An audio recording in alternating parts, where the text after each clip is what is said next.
Many years have passed since Jake Sully put his human life behind him in order to live with the Na'vi on the planet of Pandora. He now has a family with his wife Neytiri and their 4 kids. Their peaceful life is threatened by a group of familiar faces, and thus they are chased out to sea. This is Avatar: The Way of Water. His name is James Cameron, the bravest pioneer. No budget too steep, no sea too deep. Who's that? It's him, James Cameron. Avatar: The Way of Water is the 13 years in the making sequel to James Cameron's Avatar from 2009. I was 10 years old when Avatar first released.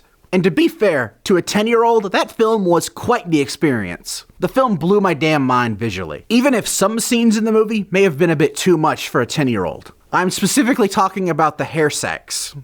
As the years went on, however, I just kind of became a bit on Avatar, especially when a certain other movie franchise started making waves. But I was always intrigued enough for a sequel. 13 years later, we finally have that sequel, and Avatar: The Way of Water continues to be a groundbreaking achievement in visuals. It is a beautiful, breathtaking marvel of a film. But at the same time, however, this film's story and characters are still pretty dull. Let's start with the positives first, because this film is just beautiful. This film is practically a visual masterpiece, and I would not expect anything less for the long period of time between films. The world of Pandora is the film's most memorable character. It is so unique and so full of life and color. The Na'vi themselves still look incredibly lifelike, and the creatures and the vegetation of Pandora are just cool. And something that they didn't even have to do, but I appreciate that they did it, was make the water Na'vi stand out so much from the jungle Na'vi. I didn't even notice that until Jake Sully was standing next to the water Na'vi. The water Na'vi are lighter blue, they have bigger arms, and they have tails that'll help them swim.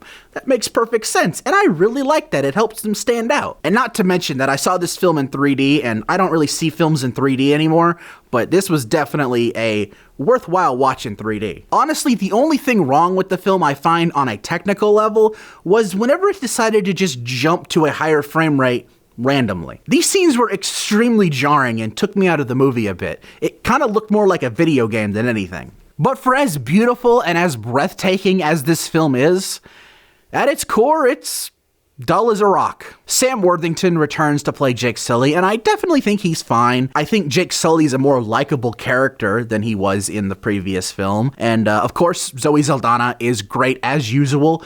However, she's extremely underutilized in this film, a lot more than I would have expected, especially since Marvel had to kill off Gamora just so Zoe Saldana can come work on this film. Okay, maybe that's not exactly why they killed Gamora, but you can't deny it definitely timed out perfectly though. It doesn't matter how good of a performance you can give though when you're stuck with a extremely dull script. The amount of times I had to stop myself from going Peter Griffin and saying, "Oh my God, who the hell cares?" in the theater was surprisingly too many. I appreciate originality in Hollywood. I appreciate new creatures and new aliens or whatever, but I also appreciate good characters too. And if it wasn't for the fact that they do have the water Na'vi stand out so much, I think you would be able to get lost within the characters. Specifically in regards to Jake Sully's 2 sons. I could not for the life of me tell which one was which at all. Maybe that's me being Na'vi-cist or something, but makes me appreciate that the water Na'vi at least looked different. Amongst all of the characters that are easy to get lost in between, there is one character that is unmissable, and that's Spider, an orphaned human who has practically lived amongst the Na'vi. Now, I won't get too deep into his character, but it is quite possibly the dumbest part of the film. Everything this kid does is unintentionally funny, and it's crazy. And I'm not even talking about the fact that he's a white kid with dreadlocks. Frankly, I can see why James Cameron decided to bring back some characters who died in the previous film in his own unique way, like Stephen Lang's character. Yeah, this film has the exact same villain from the previous film. So the characters aren't amazing, but how's the story? The story's a lot. Let me just put it that way. Now, I'm sure if I was to simplify this film to its simplest form, it would not seem as over-the-top crazy plot-wise, or even that grand, to be honest. But to be fair, I can say that for literally a multitude of films, even ones that I like, but the film just throws so much at you at once. you're almost guaranteed to become lost as to whatever's happening. There are some plot points that they just introduce out of the blue 2.5 hours into the movie and never bring up again. Stan, me and Kenny don't give two shits about stupid-ass words.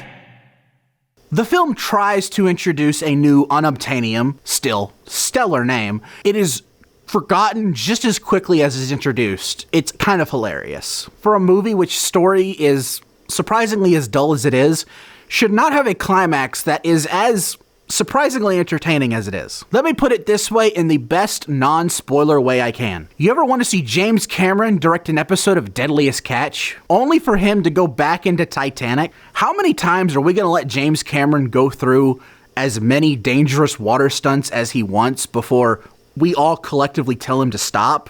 Because this is the third time. Despite all of my negativity with this film, I'd almost still recommend it. It's worth just seeing the film for the visuals. Like, you don't have to care about the story or the plot. I never say this, by the way. I think dumbing it down a movie just like, oh, well, at least it looks pretty is an insult. But to be fair, I don't think James Cameron actually gives a shit. And I'm not even joking when I say he doesn't give a shit. Because I honestly believe James Cameron just sets out to make a beautiful 3-hour exploration of a amazing world. And I gotta be fair, he definitely succeeded in that fact. Because as you all know, James Cameron does not do what James Cameron does for James Cameron. James Cameron does what James Cameron does because James Cameron is James Cameron. If you have the slightest interest to see this film, I definitely say do it. I just hope that someday we'll get an Avatar film that is as, if not more, beautiful than this film, all the while having some good characters throughout it. But this definitely isn't that. It's only half of that.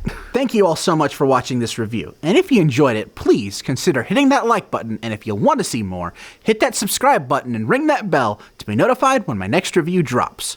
Oh, and by the way, check out the website. Until next time, I'm Quint Dunaway, hoping you will keep it cinematic.